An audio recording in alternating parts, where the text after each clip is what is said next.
প্রধানমন্ত্রী হইলা লাকুম দীনুকুম ওয়ালিয়া দিনের তরজমা সংসদ লাকুম দীনুকুম ওয়ালিয়া দিন। আর অলিহুরিয়া কইছন লাকুম দীনুকুম ওয়ালিয়া দিনের তরজমা। লাকুম দীনুকুম ওয়ালিয়া দিন কি বেদের কথা?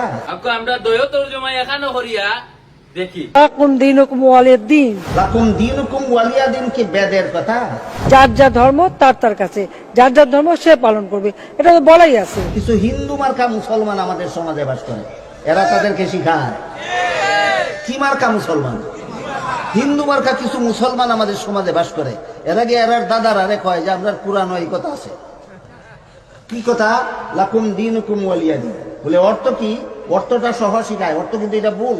তারা যে অর্থ শিক্ষা দেয় এটা ভুল। সেটা হইলো তোমাদের জন্য তোমাদের ধর্ম ঠিক আছে, আমাদের জন্য আমাদের ধর্ম ঠিক আছে। আমাদের কোরআন শরীফ আমাকে তাই বলে, কারণ ইসলাম শান্তির ধর্ম, ইসলাম সকল ধর্মের মর্যাদা দেয়।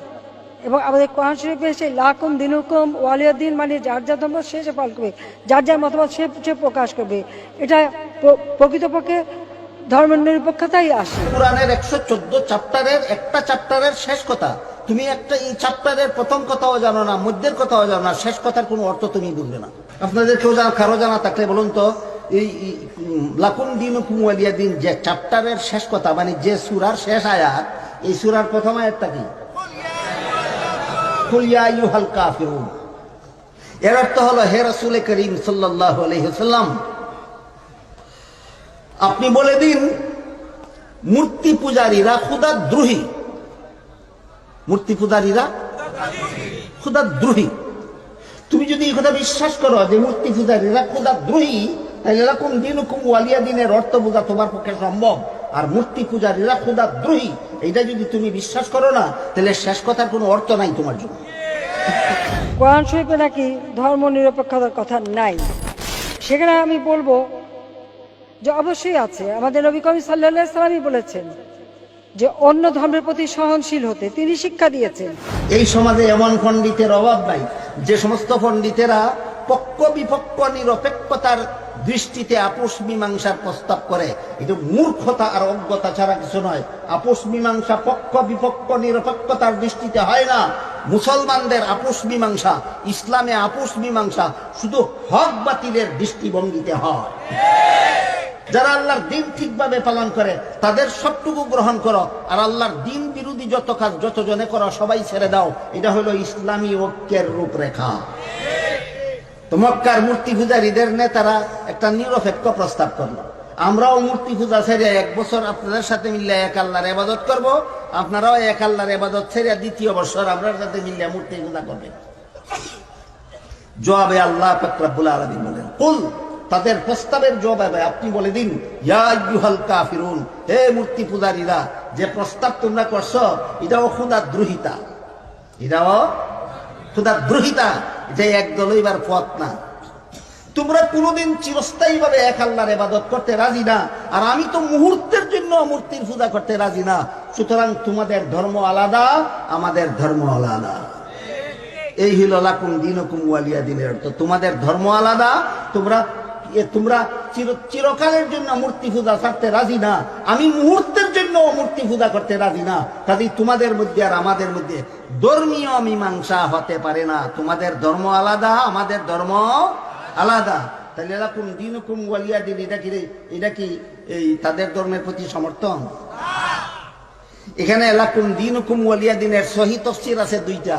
একটা সহি তাফসীর হইল তোমাদের ধর্ম যেহেতু আলাদা, আমাদের ধর্ম যেহেতু আলাদা, কাজে এখানে কোনোদিন ঐক্য হতে পারে না। আরেকটা অর্থ হইল লাকুম দীনুকুম ওয়ালিয়া দিনের আরেকটা তাফসীর সহি তাফসীর সেটা হইল তো আমার ধর্ম পালনের ফলাফল হলো জান্নাত, আর তোমাদের ধর্ম পালনের ফলাফল হইল জাহান্নাম। জান্নাতে আর জাহান্নামে যেমন একীভূত হতে পারে না, ঠিক তেমনি ভাবে মূর্তি পূজার ধর্ম আর ইসলাম ধর্ম কোনোদিন একীভূত হতে পারে না। সহি তাফসীর মতো লাকুম দীনুকুম ওয়ালিয়া দিন অর্থ তোমরা ধর্ম ঠিক আছে, আমরার ধর্ম ঠিক আছে না। ইসলাম ছাড়া সবগুলি বাতিল, ইসলাম ছাড়া সবগুলি বাতিল। অনেকে এই আয়াত দ্বারা আমাদের মুসলমানদের মধ্যে হিন্দু তো হিন্দু, সে তো কোরআন জানেই না, বুঝেই না।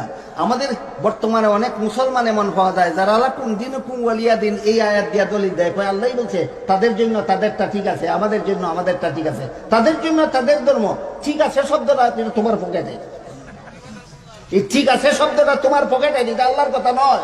আল্লাহ বলেছেন লাকুম দীনুকুম, তোমাদের ধর্ম আলাদা, ওয়ালিয়া দিন, আমার ধর্ম আলাদা। ঠিক আছে না? তোমাদেরটা আলাদা, আমাদেরটা আলাদা।